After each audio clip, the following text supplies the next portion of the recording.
So hello, today I'm at the Roman fort called Othona, which is from the 3rd century, and it's in Bradwell-on-Sea in Essex, and I'd like to talk to you about the history of the fort. So in the distance you can see St Peter on the walled chapel, and I've paced out approximately 200 feet to where I'm standing now, and that will come apparent when we talk about the history, the dimensions of the fort. So this stone marks about 200 feet.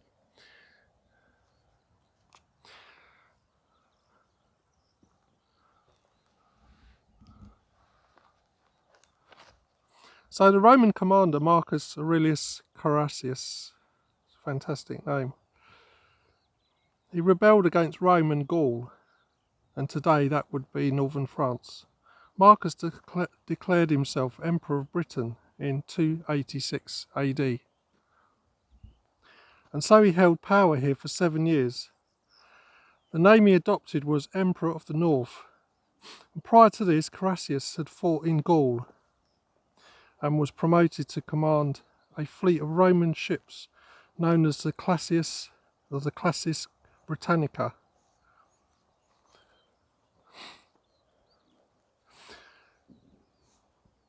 Now their mission was to eliminate the Frankish and Saxon pirates.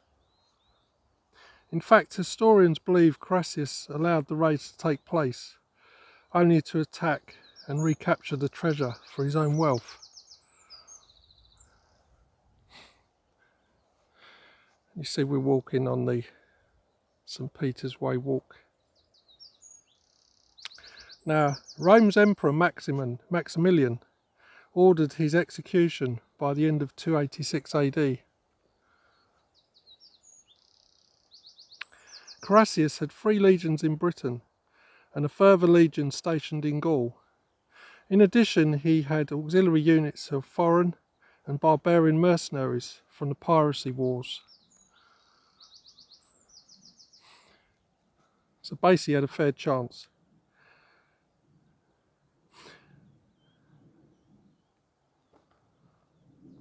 Now Maximilian prepared to invade Britain. Now we can go back a further 50 years to Britain's early history. So picture this, in the 230s AD, for Britain was under constant attack from within by civil wars and externally by Saxon pirates and tribes.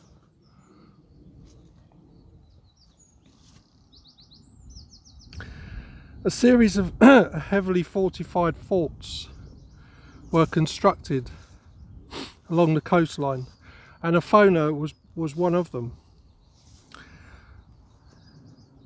Othona was to protect the Dengie Peninsula here in Essex. In total there were 9 forts built along the eastern and southern coastline of England. They started in Norfolk and Kent, and it ended in Hampshire, and these were known as the Saxon Shore.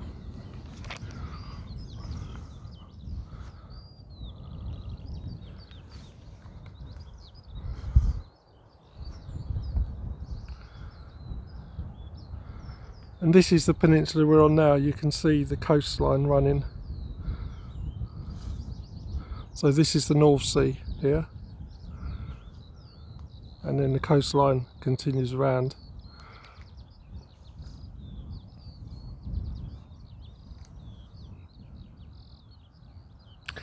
Now Othona's purpose was to control the Blackwater River and the Colne, which is also a river and estuary.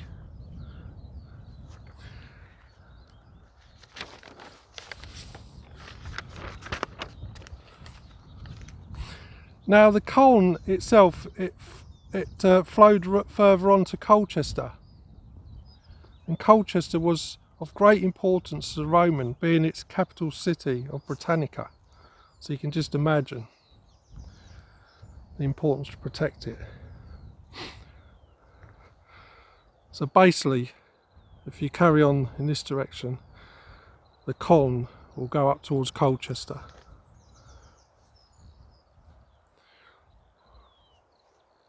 The fort was built of stone. Walls were 4.2 metres thick, or 14 feet high in old money. The area inside the walls was around 2 hectares. When I worked that out, it's 20,000 square metres. Or to put it in modern language, it would work out at 3 football fields. It's a vast area. Around the fort, a ditch was dug, 8 feet deep, and it'd be 20 feet wide.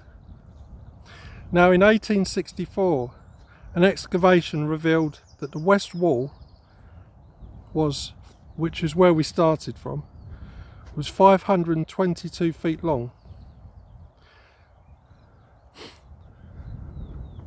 And fragments of the north and the south walls were 290 feet and 150 long respectively. The corners were rounded.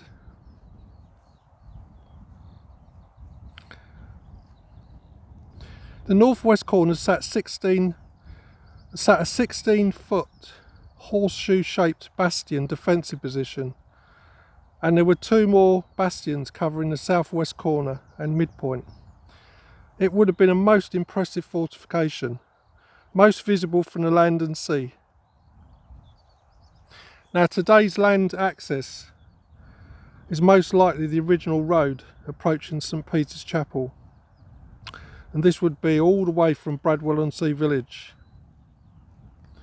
So where the chapel is today, where we started from, that would have been the west gate. Now I'm going to give you an idea. I've got a feeling, it's not 100%, but from those calculations I think that these are the markers from a long time ago of that original wall.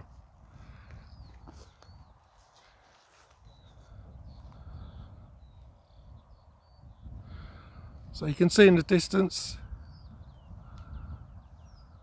just about see it, you've got a sort of beach that's made of shells, and this is the salt marsh here, and that tower over there would roughly be where the, let me think of this, that would be the north wall would be. So if you can imagine the north wall running down towards the coast, and St Peter's is just there. So I have a feeling we're just at, so everything between here and that bird watching tower would be inside the fort, so 2 hectares. Now they're not exactly sure how far down it went because so much erosion and the wall's been basically taken apart for building materials for most likely most of the churches or substantial churches in Essex.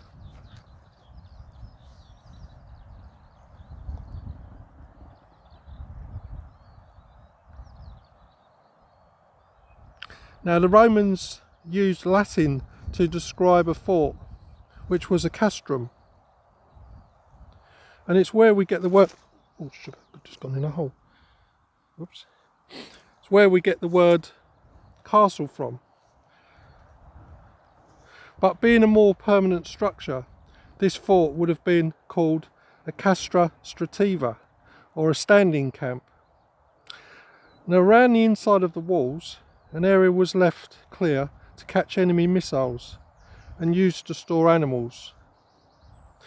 Now Roman regulations stated that the ground should be more or less level, so I guess it would have been here. Inside there'd be barrack rooms and the buildings, and each barrack room would hold 8 legionnaires who slept on bunk beds. There would have also been a small area, a small room, to hang their armour and their weapons, because you can imagine the amount of equipment they would need. Now each barrack room would at times cook their own food, and this would increase the soldiers' self-sufficiency and most of all become a tight unit in warfare.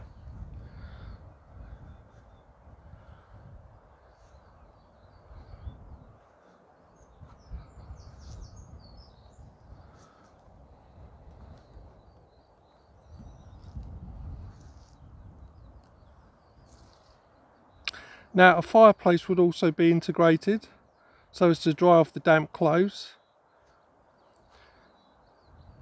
and armour and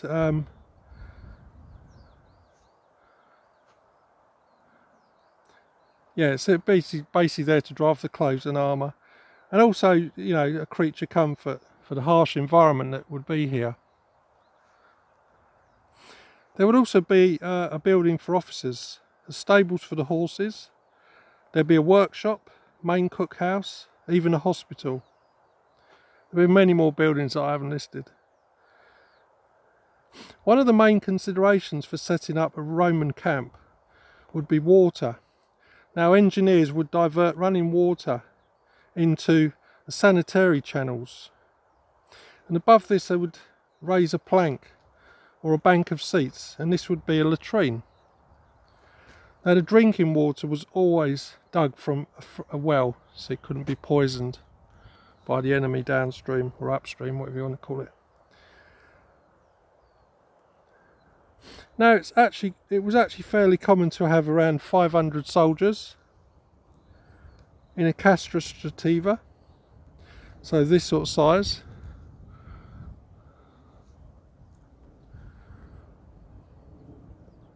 Now outside the camp, the Saxon villagers or indigenous Britons, the Celts, would have their settlements.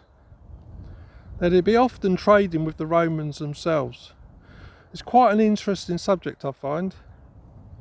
In peaceful times, Othona would set up a marketplace, allowing so that the calculation they would work out, the Romans, would be 5 locals to every Roman legionnaire.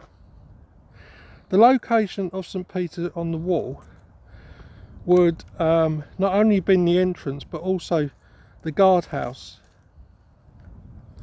and the guardhouse itself would have been the accommodation for the guards, and they would have had a lookout platform above.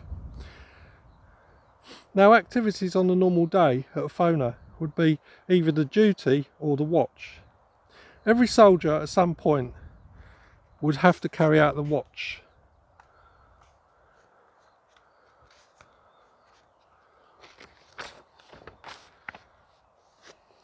Let me turn my paper over.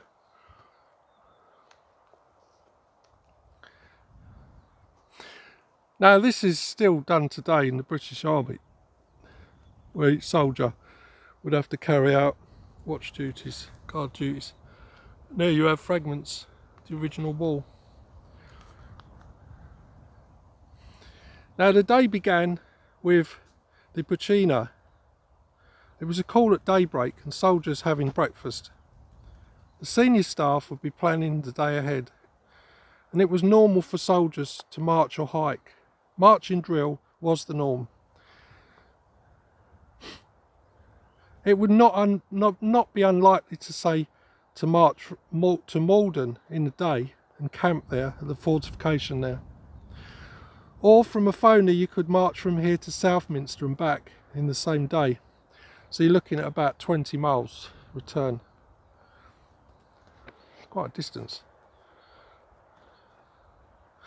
Each soldier had a regular job, and it was also the commander's policy to have all soldiers skilled at arts and crafts, and this would uphold discipline and an effective skill used for them. I found the fact that officers were allowed to marry and they could reside at Othona, in Othona itself, with their spouse. Now common soldiers, legionnaires, they were not allowed to do this. But having said that, it was common for soldiers to have families and relationships off base. So you can imagine a thriving community outside the walls right here. So most likely, so if we can imagine that the west wall begins, so the survey said of the 19th century that it began here and crossed across here. This would be the west wall. Went across here, and then the wall continued down to the sea, or the sea at the time.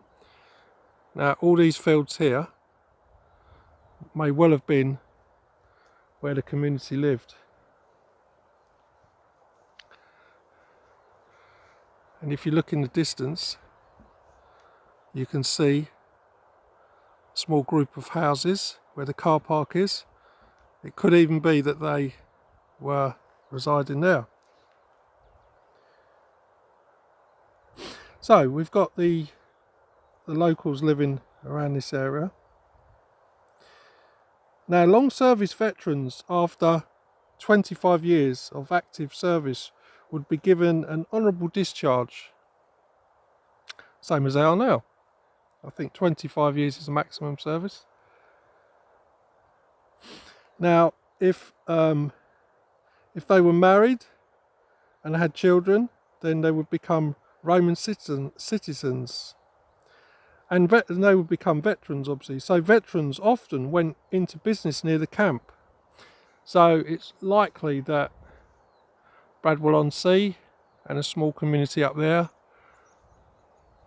they would have set up a business there. Now the Othona Fort itself was designed as a lookout for pirates and sea roving Saxons at that time.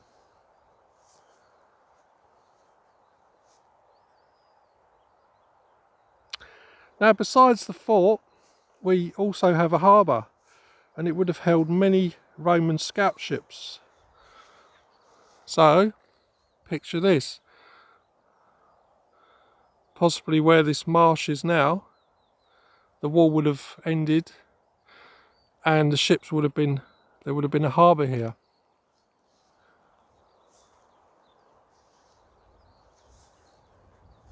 And also there would have been heavy freight vessels bringing in supplies and taking goods out as well. Today it's virtually impossible to work out where the fort actually was, especially on the sea, the salt marsh end side, because it's been washed away by the North Sea and covered over by dingy saltings.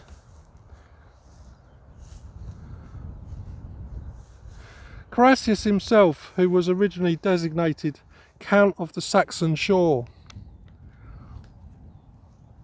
by Rome, he had come to meet his end in 293 at the hands of a fellow Roman officer. We shall never really know what the full story was and what went on here, or indeed what Othona really looked like. But it's a fine walk from the car park, and if you're up for it, a finer walk along the headland. So I shall just explain where they believe the original Roman road is.